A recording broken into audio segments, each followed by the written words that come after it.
इससे पहले हमने बात करी थी कि किसी गैस की द्रव में विलेयता। अब हम अपने नेक्स्ट टॉपिक की ओर बढ़ते हैं जो कि है ठोस की द्रव में विलेयता। ठीक, तो ठोस की द्रव में विलेयता क्या होती है, ठोस की द्रव में विलेयता को प्रभावित करने वाले कारक कौन कौन से होते हैं, उनका हम इसमें अध्ययन करेंगे। तो हम कहते हैं कि एक निश्चित ताप पर किसी द्रव की निश्चित मात्रा में ठोस की एक निश्चित मात्रा घुल सकती है। अर्थात अगर हमारे पास कोई द्रव है, निश्चित मात्रा में कोई द्रव है, एक किसी बर्तन में हमारे पास द्रव है और हम उसमें किसी ठोस को घोल रहे हैं, तो वो ठोस एक सीमा तक उसमें घुलेगा, उसके पश्चात घुलना बंद हो जाएगा। जैसे आपके पास पानी है, सपोज करो एक बीकर में आपके पास जल है, आप उसमें चीनी को घोल रहे हो, तो ऐसा नहीं है कि आप उस पानी में अनलिमिटेड शुगर मॉलिक्यूल को डिसॉल्व कर सकते हो। तो उस पानी में एक निश्चित मात्रा में चीनी घुलेगी।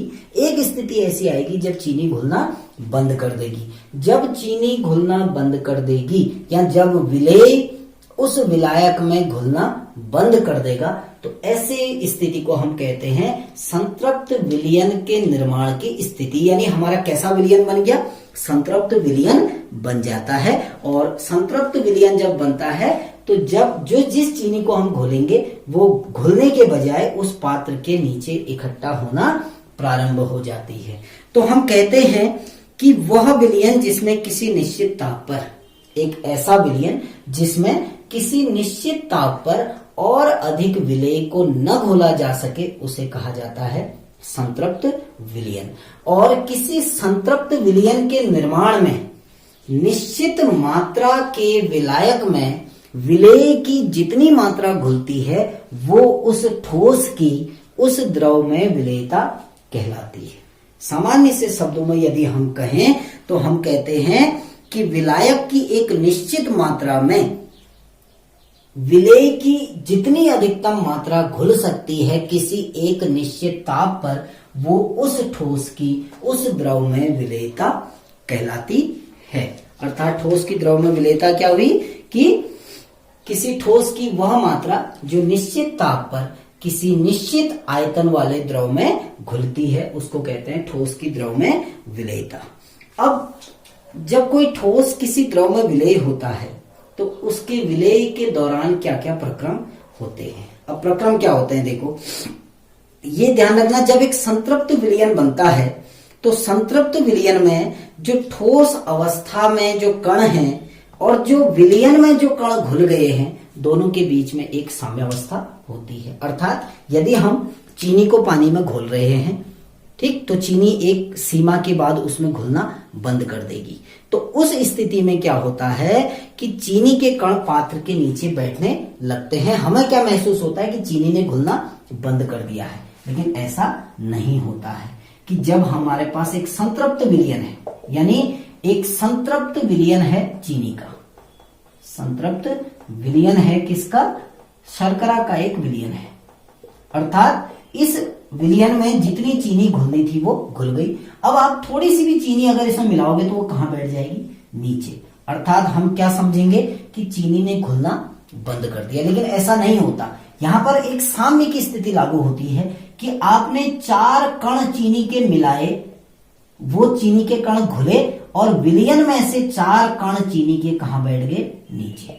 आपने 4 कण घुले, 4 कण तो घुल गए, चीनी के जो कण हैं, ठोस चीनी के कण पानी में घुले और विलयन में से 4 कण कहां बैठ गए, नीचे। अर्थात ठोस का द्रव में घुलने का प्रक्रम और उस ठोस का विलयन से अवक्षेपित होकर नीचे बैठने के जो दर है वो दोनों बराबर होती है। जितने कण घुलेंगे उतने ही कण अवक्षेपित होकर कहां बैठ जाएंगे, नीचे बैठ जाएंगे। तो हम कहते हैं कि एक साम्य होता है किसके मध्य, विलयन में उपस्थित ठोस और अघुलित ठोस के मध्य। जैसे ये ठोस है, ये विलयन में जो ठोस है और जो अघुलित ठोस है, अघुलित जो नहीं घुला है, जो ऊपर से हम चीनी मिला रहे हैं, तो अघुलित ठोस और विलयन में जो ठोस के कण हैं उनके मध्य एक साम्य की स्थिति पाई जाती है। अब घुलते कैसे हैं, यानी ठोस के कण द्रव में कैसे घुलते हैं, हम उसके बारे में थोड़ा सा डिस्कस करते हैं।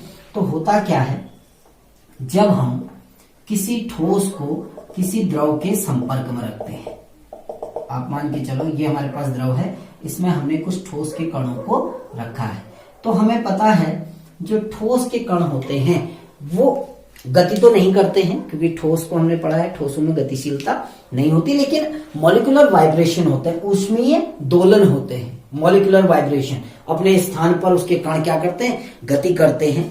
तो जब किसी ठोस को एक द्रव में मिलाया जाता है तो आणविक दोलन यानी जो मॉलिक्यूलर वाइब्रेशन के कारण विलेय के कण विलयन प्रावस्था में जाने की कोशिश करते हैं। ये जो विलेय के कण हैं इनमें मॉलिक्यूलर वाइब्रेशन होता है, आणविक दोलन होते हैं, ये गति करते हैं और उस दोलन के फलस्वरूप इनका विलयन में यानी उस विलायक में प्रवेश करने की प्रवृत्ति पाई जाती है। अर्थात ये कण कहां प्रवेश कर जाएंगे, इस विलायक में प्रवेश करके। अब क्या होगा, प्रारंभ में ये जब विलायक में प्रवेश करते हैं तो इस प्रक्रिया को कहते हैं घुलन प्रक्रिया, सॉल्वेशन कहते हैं। इस प्रक्रिया को कहा जाता है घुलन प्रक्रिया या इसको अंग्रेजी में कहा जाता है सॉल्वेशन। किसी चीज का द्रव में घुलना सॉल्वेशन प्रक्रम कहलाता है। तो आणविक दोलन करते हैं और आणविक दोलन के फलस्वरूप ये ठोस के कण द्रव में जाने के लिए बाध्य होते हैं, क्योंकि जब वाइब्रेट करेंगे तो वो कहां की ओर को गति करते हैं, उस द्रव की ओर गति करते हैं और इस प्रक्रम को हम कहते हैं घुलन प्रक्रम या इसको हम कहते हैं सॉल्वेशन। इस प्रक्रम को हम कहते हैं घुलन प्रक्रिया। ठीक, अब क्या होगा धीरे धीरे, अब पहले तो क्या था कि ये कण धीरे धीरे यहां घुल रहे, तो नीचे विलयन में ठोस के कणों की सांद्रता बढ़ेगी, यानी विलयन में ठोस की सांद्रता में वृद्धि होती है। प्रारंभ में जब ऊष्मीय दोलन के कारण या जब मॉलिक्यूलर वाइब्रेशन के कारण जो ठोस के कण द्रव प्रावस्था में प्रवेश करते हैं तो द्रव प्रावस्था में ठोस के कणों की संख्या धीरे धीरे क्या होती है, बढ़ने लगती है और ठोस की सांद्रता बढ़ती है। जब ठोस की सांद्रता बढ़ती है तो धीरे धीरे क्या होता है कि विलेय के अणु, ये जो अणु थे, ये जैसे जैसे इनकी सांद्रता बढ़ेगी ये ये द्रव प्रावस्था से यानी विलीन प्रावस्था से पुनः ठोस प्रावस्था में आने लगते हैं और इस प्रक्रम को कहते हैं अवक्षेपण। इस प्रक्रम को कहते हैं अवक्षेपण। अवक्षेप के रूप में नीचे बैठने लगे। समझना इसको कि द्रव जब कोई ठोस किसी द्रव के संपर्क में आता है तो ठोस के कण मॉलिक्यूलर वाइब्रेशन करते हैं और उस मॉलिक्यूलर वाइब्रेशन के कारण ठोस के कण जल में जाने की प्रवृत्ति रखते हैं। धीरे धीरे क्या होता है, क्योंकि ठोस के कण द्रव में उस द्रव में प्रवेश कर रहे हैं और गति कर रहे हैं, तो ठोस की सांद्रता उस द्रव में बढ़ने लगती है। एक कंडीशन ऐसी आती है जब सांद्रता बहुत अधिक बढ़ जाती है तो वही ठोस के कण अवक्षेपित होने लगते हैं, यानी वो उस विलयन प्रावस्था से पुनः ठोस प्रावस्था में आने लगते हैं। इस प्रक्रिया को अवक्षेपण प्रक्रम कहते हैं। इस प्रक्रम को हम अवक्षेपण प्रक्रम कहते हैं और एक स्थिति ऐसी आती है जब अवक्षेपण प्रक्रम और घुलन प्रक्रम जो है इन दोनों की दर क्या हो जाती है, समान हो जाती है। वह स्थिति कहलाती है साम्य की स्थिति। अर्थात चार कण यदि ठोस से इस विलयन में जा रहे हैं तो चार कण क्या होंगे, विलयन से पुनः किस में आ जाएंगे, ठोस प्रावस्था में। तो अवक्षेपित होने की दर और उस ठोस के कणों का द्रव में घुलने की जो दर है वो दोनों क्या हो जाएंगी, समान हो जाएंगी। ये तो था घुलन कैसे होता है। अब हम बात करेंगे कि जो ठोस पदार्थ है वो द्रव में कैसे घुलता है। अब हम बात कर रहे हैं, एक उदाहरण ले रहे हैं, NaCl का जल में घुलना। NaCl का जल में घुलना कि NaCl जब नमक को हम पानी में डालते हैं तो वो कैसे घुलता है। अब घुलने की जो प्रक्रिया हमने कही है, सबसे पहले वो याद रखना कि समान समान को घोलता है। लाइक डिजॉल्व लाइक, समान समान को घोलता है। और समान समान यानी यदि विलेय और विलायक की प्रकृति एक समान है, जैसे ये विलेय है और ये विलायक है, यदि जो विलेय है वो भी अध्रुवीय है और विलायक भी अध्रुवीय है तो विलयन बनेगा, हमारा विलयन तैयार होगा। यदि विलेय आपका अध्रुवीय है, विलायक आपका कैसा हो जाए, ध्रुवीय, तो विलयन नहीं बनेगा कभी भी। दोनों की प्रकृति समान होनी चाहिए, या तो दोनों को अध्रुवीय होना चाहिए या दोनों को ध्रुवीय होना चाहिए कि समान समान को घोलता है। अब दो तरीके से कोई पदार्थ किसी द्रव में घुलता है। पहला प्रक्रम होता है विलायक संकरण द्वारा या विलायक संकरण के कारण। विलायक संकरण के कारण, विलायक संकरण का मतलब क्या है कि जब हम किसी विलेय को किसी विलायक में घोलते हैं, हम किसी विलेय को किसी विलायक में घोल रहे हैं, तो विलेय और विलायक के कणों के बीच में जो आकर्षण होता है उस आकर्षण को ही हम कहते हैं विलायक संकरण। उसको हम कहते हैं विलायक संकरण। विलायक संकरण या इसको सॉल्वेशन भी कहते हैं कि विलायक संकरण क्या है? विलायक तथा विलेय के कणों के मध्य आकर्षण बलों के उत्पन्न होने की प्रक्रिया को, विलेय और विलायक के कणों के मध्य आकर्षण बलों के उत्पन्न होने की प्रक्रिया को हम कहते हैं विलायक संकरण। अब होता क्या है, जब हम NaCl को, ठीक है ना, और यदि विलायक हमारा जल है, इसको हम कहते हैं विलायक संकरण। लेकिन यदि विलायक हमारा जल है तो इस प्रक्रम को हम नाम दे देते हैं जल योजन, हाइड्रेशन कहा जाता है अंग्रेजी में।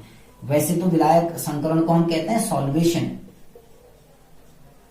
इसको कहा जाता है सॉल्वेशन, लेकिन अगर विलायक जल है तो उसी को हम नाम देते हैं हाइड्रेशन। दोनों चीजें एक ही हैं। विलायक यदि पानी है तो पानी को हाइड्रो बोलते हैं, इसलिए इसको हाइड्रेशन कहा जाता है। तो कहने का तात्पर्य है कि विलायक संकरण क्या है कि विलेय के कण और विलायक के कणों के मध्य आकर्षण बलों के उत्पन्न होने की प्रक्रिया। जब हम विलेय को विलायक में घोलते हैं तो दोनों के बीच में आकर्षण बल कार्य करने लगता है, उसी प्रक्रम को हम कहते हैं विलायक संकरण।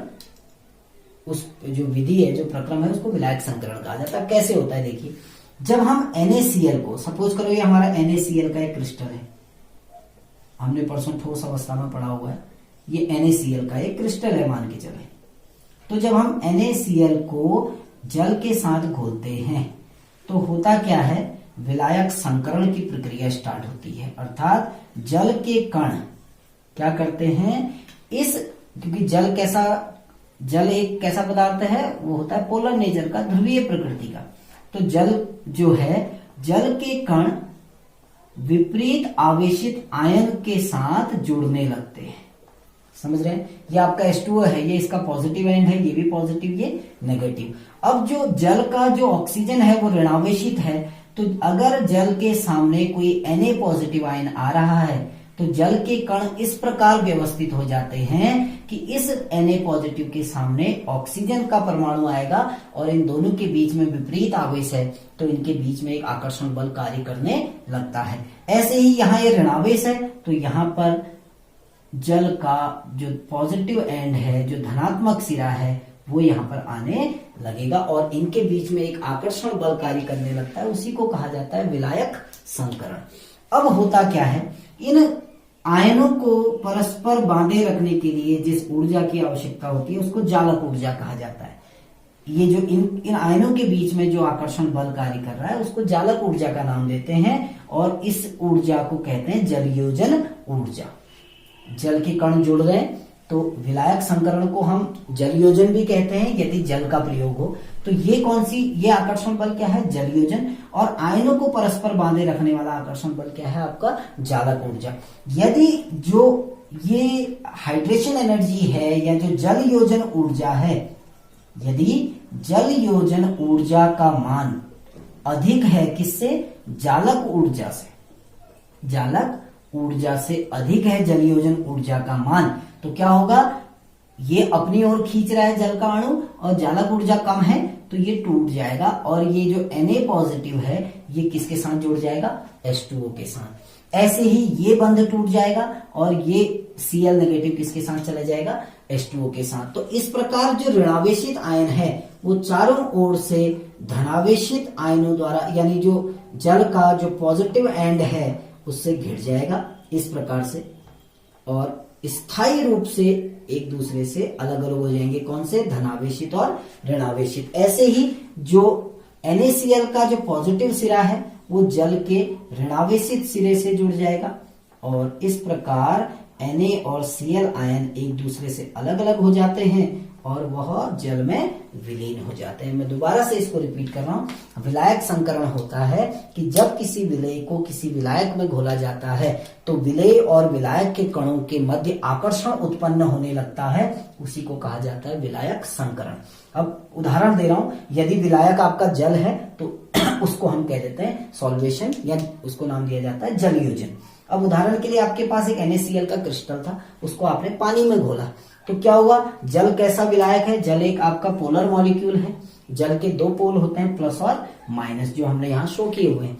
तो जब NaCl को जल में घोला जाता है तो जल के अणु इस प्रकार व्यवस्थित हो जाते हैं कि वो NaCl के विपरीत आयनों की ओर निर्देशित हो जाते हैं। जैसे ये पॉजिटिव आयन है तो जल का ऋणावेशित सिरा इससे जुड़ जाता है, ये ऋणावेशित आयन है तो जल का धनावेशित जो पॉजिटिव एंड है वो इससे जुड़ जाता है। और जिस बल द्वारा ये जुड़ते हैं, जिस ऊर्जा, उसको कहते हैं जल योजन ऊर्जा। यदि जल योजन ऊर्जा का मान ज्यादा है जालक ऊर्जा से, आयनों को परस्पर बांधे रखने की जो एनर्जी है उसको जालक ऊर्जा कहते हैं। यदि जालक ऊर्जा से जलयोजन ऊर्जा का अधिक मान है तो जालक ऊर्जा कम होने के कारण ये आयन एक दूसरे से पृथक पृथक हो जाएंगे और स्थायी रूप से जल के अणुओं के साथ जुड़कर उस जल में विलीन हो जाते हैं। अब घुलने का जो दूसरा प्रक्रम है, ये तो विलायक संकरण था, दूसरा होता है हाइड्रोजन बंध के कारण। दूसरा आपका कारण है हाइड्रोजन बॉन्ड के कारण, हाइड्रोजन बंध के कारण, यानी हाइड्रोजन बंध निर्माण के कारण जब किसी विलेय को किसी विलायक में घोला जाता है, यदि उनके बीच में हाइड्रोजन बंध बन रहा है तो भी वो विलेय उस विलायक में घुलेगा। दो तरीके से घुलते हैं, या तो विलेय और विलायक दोनों की प्रकृति समान होनी चाहिए। यदि ये पोलर है तो ये भी पोलर होना चाहिए, यदि ये नॉन पोलर है तो ये भी नॉन पोलर होना चाहिए। दोनों की प्रकृति समान होनी चाहिए, समझ गए। लेकिन कोई नॉन पोलर अगर है, वो किस में घुल सकता है? वो घुल सकता है किसी कैसे विलायक में जो होता है पोलर प्रकृति का।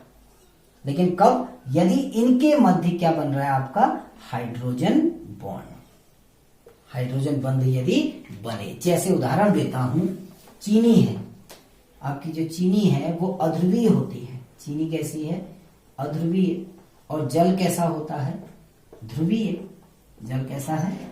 ध्रुवीय। लेकिन फिर भी चीनी जल में घुल जाती है। दोनों विपरीत प्रकृति के हैं, या ध्रुवीय ध्रुवीय, दोनों का नेचर क्या है? बिल्कुल अलग। जबकि हम कहते हैं कि समान समान को घुलता है, लेकिन फिर भी चीनी जल में घुल जाती है।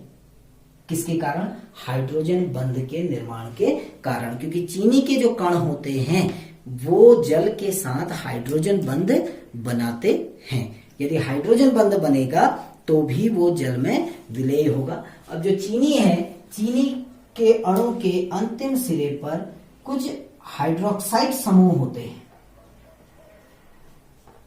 ये जैसे चीनी है, ये चीनी का एक शुगर मॉलिक्यूल है, इसके अंतिम सिरे पर हाइड्रोक्साइड आयन होता है, यानी जो ग्रुप जुड़ा होता है वो OH ग्रुप। ऐसे ही क्या होता है, जब ये चीनी का कण जल के सम्मुख आता है तो इनके मध्य एक बंध निर्माण होने लगता है और इसी बंध निर्माण को हाइड्रोजन बंध कहते हैं। और हाइड्रोजन बंध बनने के कारण ये जो जल का अणु है ये चीनी के क्रिस्टल में से चीनी के कणों को खींच लेता है, जिसके कारण चीनी जल में विलेय हो जाती है। तो ये हमने पढ़ा कि ठोस की द्रव में विलेयता क्या होती है और कैसे कोई ठोस द्रव में विलेय होता है।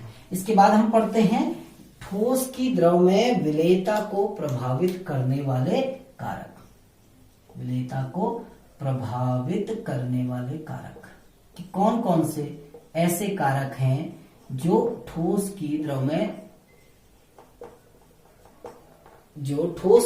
विलेयता को प्रभावित करते हैं। सबसे पहले तो होता है विलेय और विलायक की प्रकृति, जो मैं समझा चुका हूं। विलेय व विलायक की प्रकृति, विलेय व विलायक की प्रकृति। अभी मैंने कहा कि समान समान को घोलता है। इसके लिए कॉन्सेप्ट याद रखना कि लाइक डिसॉल्व लाइक, समान समान को घोलता है, समान समान को घोलता है। दोनों की प्रकृति समान होनी चाहिए।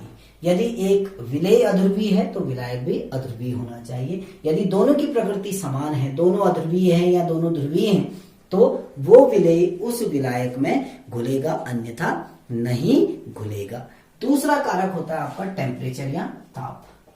अब ताप का जो प्रभाव है वो अलग अलग तरीके से होता है, क्योंकि कुछ ठोस जब द्रव में घुलते हैं तो प्रक्रम ऊष्माक्षेपी होता है, जबकि कुछ ठोस जब द्रव में घुलते हैं तो ऊष्मा शोषी प्रक्रम है। अर्थात यदि किसी ठोस को द्रव में घोला जाए और उस ठोस का द्रव में घुलने का प्रक्रम ऊष्माक्षेपी हो तो क्या होगा कि ताप बढ़ाने पर विलेयता घटेगी। यानी यदि किसी ठोस को हम किसी द्रव में घोल रहे हैं और प्रक्रम कैसा है, ऊष्माक्षेपी प्रक्रम है, तो ताप बढ़ाने पर विलेयता घटेगी। और यदि ऊष्मा शोषी प्रक्रम है, यदि प्रक्रम कैसा है, ऊष्मा शोषी प्रक्रम है, तो ताप बढ़ाने पर विलेयता बढ़ेगी, जो कि ला शातिले का नियम कहता है। तीसरा होता है दाब का प्रभाव। दाब का प्रभाव जो कि लगभग नगण्य होता है, यानी हम कहते हैं ठोसों की द्रव में विलेयता पर दाब का कोई भी प्रभाव नहीं पड़ता। क्यों नहीं पड़ता? क्योंकि ठोसों को दबाया नहीं जा सकता। जब दबाया नहीं जाएगा तो दाब का कोई भी प्रभाव नहीं होगा। तो ये था हमारा ठोस की द्रव में विलेयता। Thank you.